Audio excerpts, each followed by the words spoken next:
A very good evening all of you, my dear students.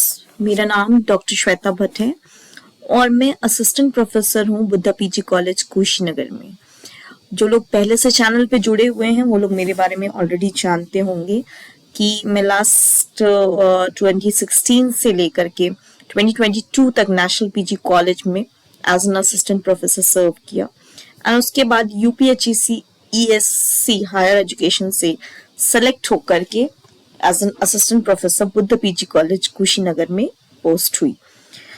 Since then I have been thinking about कि UGC NET commerce को लेकर के एक lecture series चलाई जाए, एक क्लासेस चलाई जाए अपने स्टूडेंट्स के साथ, क्योंकि मैंने तैयारी की है तो मुझे पेपर अटेम्प्ट करा है तो मुझे पता है कि किस तरीके के क्वेश्चंस पूछे जाते हैं और चूंकि तैयारी किया है तो मैंने आउट ऑफ द लॉट जो है पॉइंट्स को इकट्ठा किया है, कहाँ से क्वेश्चंस उठते हैं, किस तरीके के क्वेश्चंस पूछे जाते हैं।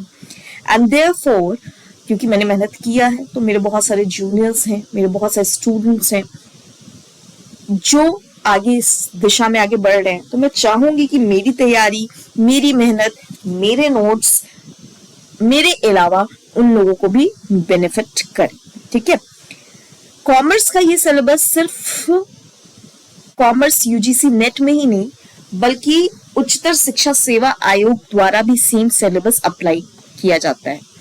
इसलिए मैं कह सकती हूँ कि अगर इस लेक्चर सीरीज को मैं कंटिन्यू कर पाई तो इसमें डिस्कस किए जाने वाले टॉपिक्स ना कि केवल यूजीसी नेट कॉमर्स को टारगेट करेंगे बल्कि उच्चतर शिक्षा सेवा आयोग के एग्जाम को भी टारगेट करेंगे इक्वल। अच्छा, इसके अलावा मैंने 2012 से लेकर 2021 तक के यूजीसी नेट पेपर्स को सॉल्व किया हुआ है। जब हम कहते हैं सॉल्व किया हुआ है तो इट डजंट मीन्स कि क्वेश्चन पढ़ा और ऑप्शंस पढ़ा एंड दैट्स इट, नहीं। I proper DNA of each and every question, मतलब एक क्वेश्चन अपने आप में 5 आंसर्स लेकर के आता है, 5 जानकारियां, 5 इंफॉर्मेशन लेकर आता है। कैसे एक क्वेश्चन अपने आप में इंफॉर्मेशन लेकर आ रहा है, उससे जुड़े हुए जो 4 ऑप्शंस हैं वो अपने आप में 4 बातें बताने की कोशिश करेगा। ठीक है, यूजीसी नेट के एग्जाम्स अगर आपने पहले अटेम्प्ट किए हैं तो आपको पता होगा कि कोई भी क्वेश्चंस रिपीट नहीं करता है, कभी भी क्वेश्चंस रिपीट नहीं करता है।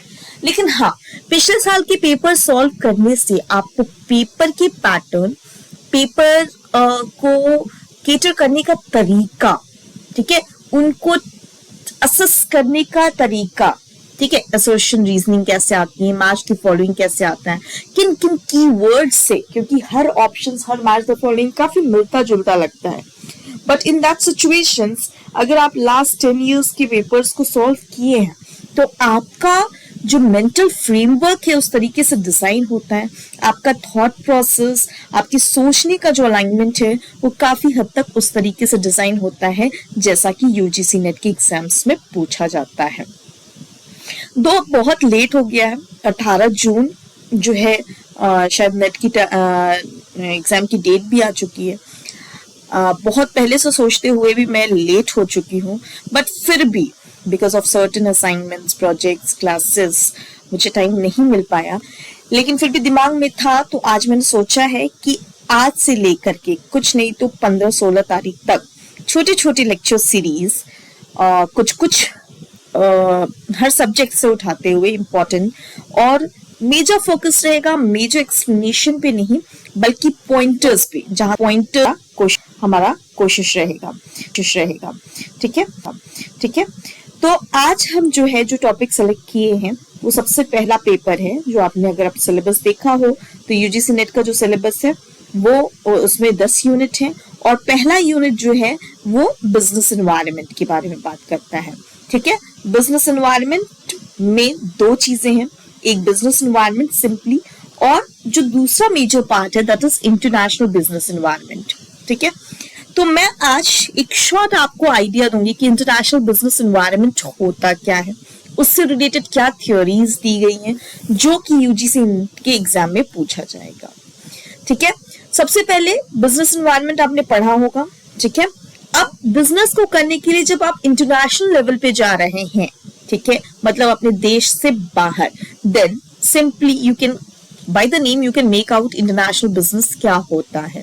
Now there are two terms which are frequently used, international business and international trade. ठीक है, अब ये जो आप स्क्रीन पे नोट्स देख रहे हैं, ये मेरा हैंडमेड नोट्स है. मैंने अपनी लैंग्वेज, अपने, हर किसी का अपना पढ़ने का एक तरीका होता है, हर कोई अपने तरीके से नोट्स बनाता है. ठीक है, मैं बिल्कुल इस बात से अग्री नहीं करूंगी कि मेरा नोट्स इक्वली आपको सफाइस करेगा, लेकिन हाँ, मैं जब इस नोट्स को स्क्रॉल करूंगी तो मैं मीनवाइल आपको एक्सप्लेन करती चलूंगी कि मेरे साइन लैंग्वेजेस यहाँ पे क्या कह रहे हैं. ठीक है, now there are two words, international business and international trade. क्या ये दोनों सेम है या ये दोनों डिफरेंट है? तो आइए, इंटरनेशनल ट्रेड क्या होता है. इंटरनेशनल ट्रेड जो है वो बात करता है export import of goods services की. ठीक है, जब हम गुड्स और सर्विसेज, जब हम कोई भी मर्केंटाइज को बेचने, खरीदने, ठीक है, एक्सपोर्ट या इंपोर्ट करने की बात करें, कोई भी सर्विसेज एक्सपोर्ट और इंपोर्ट करने की बात करें सिंपली, ठीक है, कि हम भिजवा दें या मंगवा लें, ठीक है, तो हम इंटरनेशनल ट्रेड की बात कर रहे हैं. mere export and import of goods and services can be considered as international trade. But as you can see, जो हमारा साइन लैंग्वेज यहाँ पे दिख रहा है कि स्कोप और इम्पोर्टेंस जो आईबी का है, इंटरनेशनल बिजनेस का है, वो क्या है, ज्यादा है, बड़ा है इंटरनेशनल ट्रेड से. क्यों? क्योंकि जब हम बिजनेस कर रहे हैं, सिर्फ ट्रेड नहीं, जब हम बिजनेस कर रहे हैं इंटरनेशनल लेवल पे, तो हम सिर्फ एक्सपोर्ट और इंपोर्ट को नहीं देखेंगे, बल्कि हम जिस भी देश में बिजनेस करने की सोच रहे हैं, उस देश की लैंग्वेज, उसकी कल्चर, उसकी इकोनॉमिक एनवायरनमेंट, उसकी पॉलिटिकल एनवायरनमेंट, उस देश की बिजनेस प्रैक्टिसेस को पूरी तरीके से सोच समझ कर तब वहां पे ट्रेड और इन्वेस्ट करेंगे.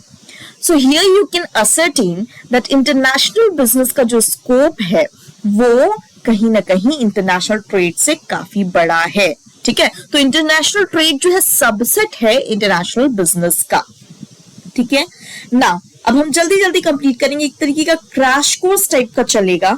ठीक है, बहुत डिटेल एक्सप्लेनेशन में ना जाते हुए, so that you can get an idea कि क्या क्या पिन पॉइंट्स है आपको पॉन्डर करने के लिए. Now you can see on the screen forms of business operating in international business.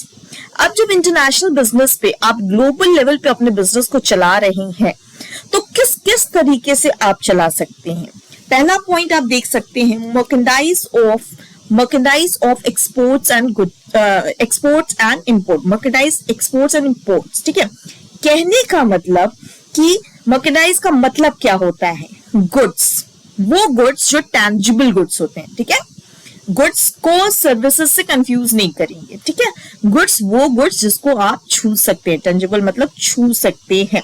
तो मर्केंडाइज का मतलब वो that are tangible, that is those that can be seen and touch, जिसको भी आप देख सकते हैं, छू सकते हैं.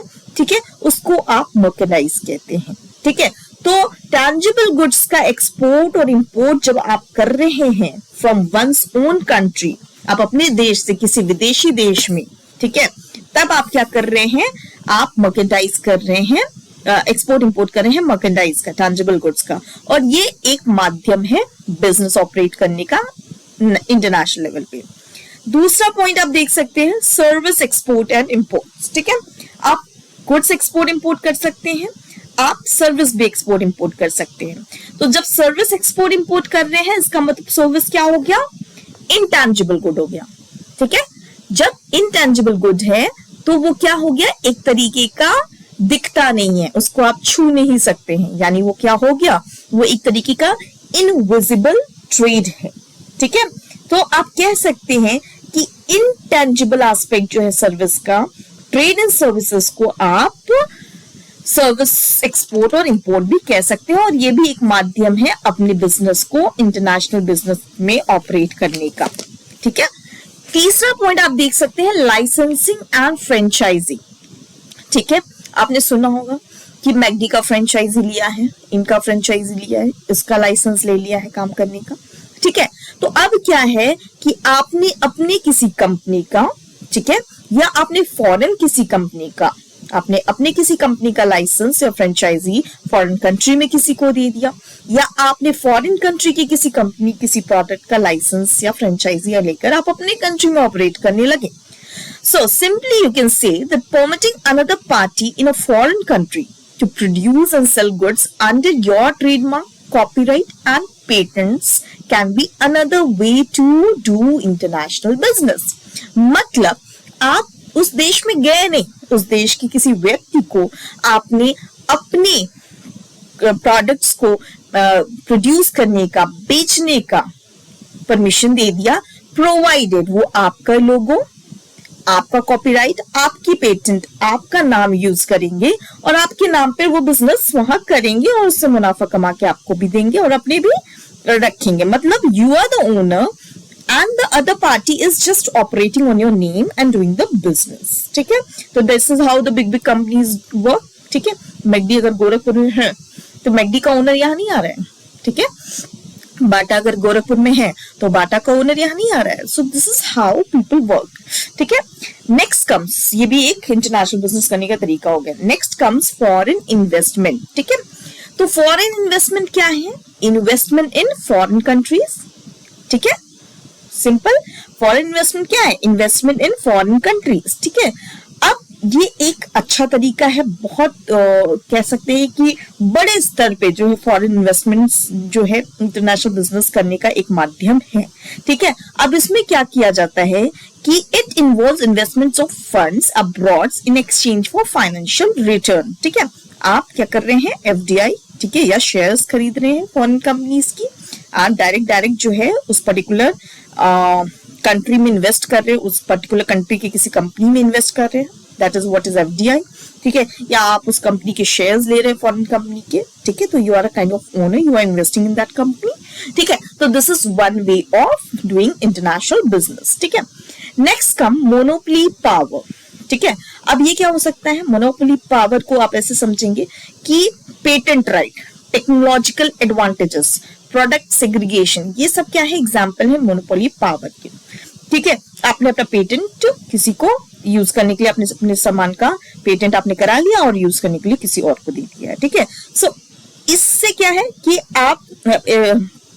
इससे क्या है कि लिमिटेड मार्केट इंफॉर्मेशन होता है. ठीक है, और आपकी मोनोपोली बनी रहती है. ठीक है, next comes benefiting from currency exchange. ठीक है, ना those who add in international business to their assortment may also advantage from currency fluctuation.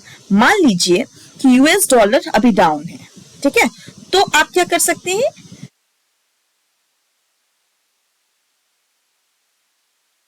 आप ज्यादा से ज्यादा फॉरेन कस्टमर्स को अट्रैक्ट कर सकते हैं क्योंकि अभी जो है यूएस डॉलर जो है डाउन है. ठीक है, तो यहां से आपको करेंसी एक्सचेंज रेट पे क्या होगा? एक फायदा होगा. ठीक है, तो जब करेंसी एक्सचेंज रेट पे क्या होता है कि अगले कंट्री की करेंसी डाउन होती है, उस वक्त जो है आप वहां से एक लिवरेज उठा सकते हैं. Next comes limitation of domestic market. Some demographic trends such as contraction in birth rate, decline in domestic demand, fully tapped market potential have adverse effects on some business. ठीक है, अगर अचानक से बर्थ रेट में decline आया या किसी product की डोमेस्टिक आपके देश में डिमांड उसकी कम आ गई.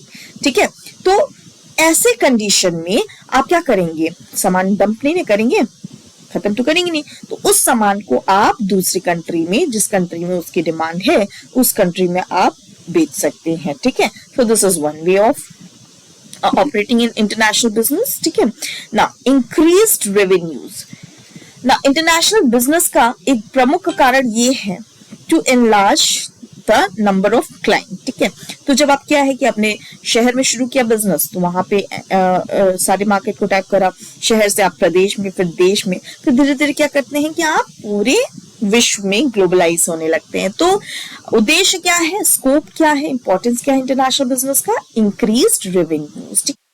नेक्स्ट क्या है? Growth opportunities. ठीक है, आप जैसे जैसे फैलते हैं वैसे वैसे जो है वही बात है कि शहर पे, प्रदेश पे, देश पे और विश्व स्तर पे जैसे जैसे आप बढ़ेंगे तो आपको बढ़ने की अपॉर्चुनिटीज भी ज्यादा से ज्यादा मिलेंगी. And the same is expand and diversify.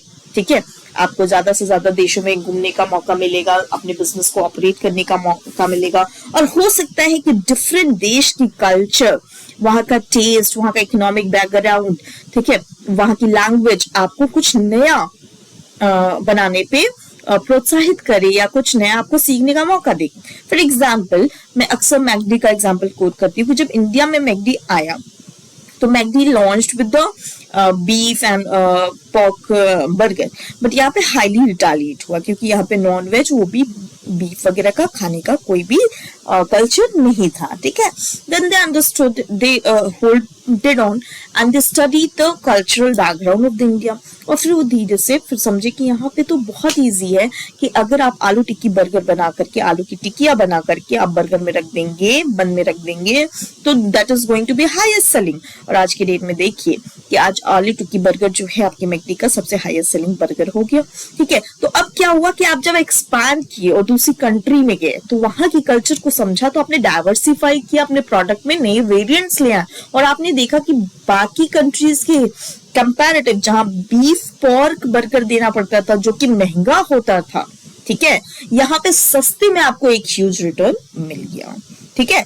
तो ये एक इंटरनेशनल बिजनेस का ये भी एक एवेन्यू है कि आपको ग्रोथ अपॉर्चुनिटी मिलती है, आपको एक्सपैंड करने का, आपको डाइवर्सिफाई करने का अपॉर्चुनिटी मिलता है, आप अपने आप को और स्पेशलाइज कर पाते हैं according to different countries, their culture, their economic background, their requirement, their taste, their talent etcetera, ठीक है। So this was all about the introduction of international business and its scope for doing, क्यों हमें international business के प्रति सोचना चाहिए, ठीक है, क्यों, क्योंकि ये सारे फायदे हैं, ये सब उसके स्कोप है। अब आप देख सकते हैं स्क्रीन पे यूजीसी नेट 2014 का एक क्वेश्चन है, in context of globalisation, Levitt thesis का एक डेफिनेशन है कि अब ये 2014 में कुछ क्वेश्चन रहा होगा जिसको मैंने समराइज करा है, ठीक है, ऐसे क्वेश्चन नहीं रहा होगा। तो लेविट थीसिस आपको यहाँ याद क्या रखना है कि लेविट थीसिस ने ग्लोबलाइजेशन के कॉन्टेक्स्ट में क्या स्टेटमेंट दिया था। उन्होंने कहा था कि standardisation strategy to respond to the world wide homogenised market and expand the market is through the aggressive low pricing. उन्होंने कहा एक सिंपल स्टैंडर्ड स्ट्रैटेजी अगर विश्व स्तर पे होमोजेनस मार्केट को टारगेट करना है, मतलब अगर हम जैसे कहते हैं ना सेटरस पैरेबस इकोनॉमिक्स में कहते हैं कि सारे फैक्टर्स को आप शांत रख दीजिए, कंट्रोल मान लीजिए, तो demand is inversely proportional to price, ठीक है। यही तो होता है कि प्राइस घटेगी तो डिमांड बढ़ेगी, यही तो है इकोनॉमिक्स का लॉ ऑफ डिमांड। सेटरस पैरेबस क्या कहता है, बाकी सारे फैक्टर को कंट्रोल कर लीजिए, मतलब ये मत कहिए कि मेरी इनकम बढ़ गई, ठीक है, या मेरा खाने का मन कर रहा है, मौसम बदल गया, और बहुत सारे फैक्टर्स होते हैं। तो हम आप ये मान लेते हैं कि कोई और फैक्टर नहीं काम कर रहा है, तो सिंपल क्या है कि किसी भी चीज की डिमांड बढ़ने की अगर जो थंब रूल होगा कि उसका प्राइस जितना कम जाएगा डिमांड बढ़ेगा, जबकि ये पूरी तरीके से सत्य नहीं है क्योंकि और भी बहुत सारे फैक्टर्स काम करते हैं। ठीक उसी तर्ज पे लेविट थीसिस ने ग्लोबलाइजेशन के कॉन्टेक्स्ट को एक्सप्लेन किया है कि एक स्टैंडर्डाइजेशन स्ट्रेटजी क्या होगा वर्ल्ड वाइड होमोजेनाइज्ड मार्केट को टारगेट करने का, दैट अग्रेसिव लो प्राइसिंग, मतलब लो प्राइसिंग स्ट्रेटजी एक सिंपल थंब रूल होगा। भाई एप्पल बहुत क्रीम प्रोडक्ट देता होगा, बहुत हाईफाई प्रोडक्ट देता होगा, लेकिन उसका agenda world wide homogenised market को टारगेट करना नहीं है। वो स्किमिंग टेक्निक पे काम करता है, वो ऊपर के 5% लोगों को अपना मोबाइल बेच देता है, उसका मार्केट खत्म, उसका बिजनेस समाप्त, उसको उससे ज्यादा बेचना भी नहीं है। लेकिन अगर आप अपने रिलायंस की एग्जाम्पल को ले, जो 2009 में 500 रुपए का सीडीएमए लॉन्च करके हर घर मोबाइल दिया, सबके हाथ में मोबाइल पकड़ा दिया, जो कि एक सपना हुआ करता था। 10,000 से कम मोबाइल नहीं आया करता था, उसमें भी कॉल्स के क्या रेट हुआ करते थे, टैरिफ लगवाते थे, तब जाके 80 पैसा होता था, हम मिनट्स देख करके बात करते थे। लेकिन रिलायंस कंपनी ने एक रिवॉल्यूशन लिया है टेलीकॉम सेक्टर में, जहां उन्होंने एग्रेसिव लो प्राइसिंग स्ट्रेटेजी को ही क्या बनाया, बेस बनाया, ठीक है, कि हम इकोनॉमीज ऑफ स्केल कैसे अचीव करेंगे। हम लोग कॉमर्स के स्टूडेंट्स हैं, ठीक है, हम लोग इकोनॉमिक्स पढ़ते हैं, ठीक है, तो हमें आरओआई चाहिए, और ROI ज्यादा से ज्यादा पाने के लिए क्या करना है कि जल्दी से जल्दी हम घर घर गांव गांव पहुंच जाए, इतना पहुंच जाए कि भाई इकोनॉमिक्स ऑफ स्केल जल्दी से जल्दी अचीव हो जाए, ब्रेक इवन पॉइंट जल्दी से जल्दी आ जाए। उसके बाद तो जो आना है वो क्या है, ROI है, हमारा रिटर्न ही है, वो प्रॉफिट ही है। ठीक है, तो यही बात लेविट फ्रसिस ने भी कहा कि ग्लोबलाइजेशन अगर ग्लोबल लेवल पे अपने आप को एस्टैब्लिश करना है तो only agenda, only simple rule could be, जो सबके लिए एप्लीकेबल हो सकता है। उसके बाद तो भाई आप अपनी कंपनी है, आपका स्टैंडर्डाइजेशन है, आप क्या क्या फीचर्स देंगे वो दैट इज इररिस्पेक्टिव, लेकिन सिंपल एजेंडा क्या हो सकता है, that is aggressive low pricing. ठीक है, तो ये इंटरनेशनल बिजनेस, उसके स्कोप और उससे जुड़ा एक सवाल, उसके इंट्रोडक्शन का से जुड़ा एक सवाल जो 2014 में पूछा गया था, ये मैंने अभी आपको इंट्रोडक्टरी दिया। ठीक है, अभी आप स्क्रीन पे देख सकते हैं कि ये कुछ फाइल जो है हमारी 23-24 पन्ने की फाइल है, जिसमें अभी देखिए नेक्स्ट आप देख सकते हैं, हम नेक्स्ट लेक्चर में इसको शुरू करेंगे, that globalisation and its drivers क्या है, ग्लोबलाइजेशन है क्या और इसको ये कैसे इसके प्रमुख ड्राइवर्स कौन है, इसको कैसे मतलब एग्जीक्यूट किया जाता है। और ग्लोबलाइजेशन को लेकर के दो प्रोमिनेंट थ्योरी है, रेमंड वर्मन की प्रोडक्ट साइकिल थ्योरी और माइकल पॉटर की जो है थ्योरी ऑफ कॉम्पिटिटिव एडवांटेज। अब ये सब देख लीजिए, वन लाइनर क्वेश्चन है। ठीक है, और ये मैं मार्केट में अवेलेबल जितनी भी UGC नेट के अच्छे बुक्स हैं उनसे कंक्लूड करके मैंने ये नोट्स बनाया है। ठीक है, तो मैं आगे इसको कंटिन्यू करूंगी। ये एक टेंटेटिव आपके लिए एक एग्जाम्पल था कि किस तरीके से आपको अपनी स्टडीज को आगे कंटिन्यू करना है। तो आई होप कि कल शाम को फिर मैं एक लेक्चर के साथ आऊंगी, IB को कंटिन्यू करूंगी और मैं कोशिश करूंगी कि आपके एग्जाम से पहले IB और एक आध पेपर और आपका कंप्लीट करा दूं। कम से कम जिन भी बच्चों ने अपना प्रिपरेशन किया होगा वो जब मुझे सुनेंगे तो उन्हें लगेगा कि हाँ हमने ये पढ़ा है, हाँ इससे ये क्वेश्चंस भी बन रहे हैं। हाँ, so if you have prepared, because अब ये टाइम तो नहीं है कि मैं ये कह सकूं कि मैं आपको प्रिपरेशन करा रही हूँ, लेकिन हाँ मुझे सुनने के बाद जिन्होंने भी प्रिपरेशन किया होगा उनको एक अच्छा रिवीजन मिलेगा। ठीक है, क्योंकि मेरे साथ भी होता था कि मैं प्रिपरेशन करती थी, अपना नोट्स बनाती थी, अपना लिखती थी, अपना पेपर सॉल्व करती थी, तो बोर हो जाता है इंसान। We all are human being. ठीक है, तो उसके बाद जब मैं यूट्यूब पे जा करके कोई ऐसा लेक्चर सुनती थी तो फिर मेरा वो रिवीजन होता था। तो कभी कई बार होता था ना, हम थक जाते तो हम बोलते हैं कि अगला तुम एक्सप्लेन कर दो यार, तुम रिवाइज करा दो। तो that is what I am trying to do this time. Next time से मैं दिसंबर वाले UGC नेट में कोशिश करूंगी कि मैं एक अच्छा लेक्चर सीरीज लेकर के आऊं, ये सब टाइप वे में आपके लिए पॉइंटर्स बनाकर लेकर आऊं, सो दैट आप एक क्रैश कोर्स की तरह मेरे लेक्चर को अपने प्रिपरेशन के बाद सुने और उससे बेनिफिटेड हो। Thank you all.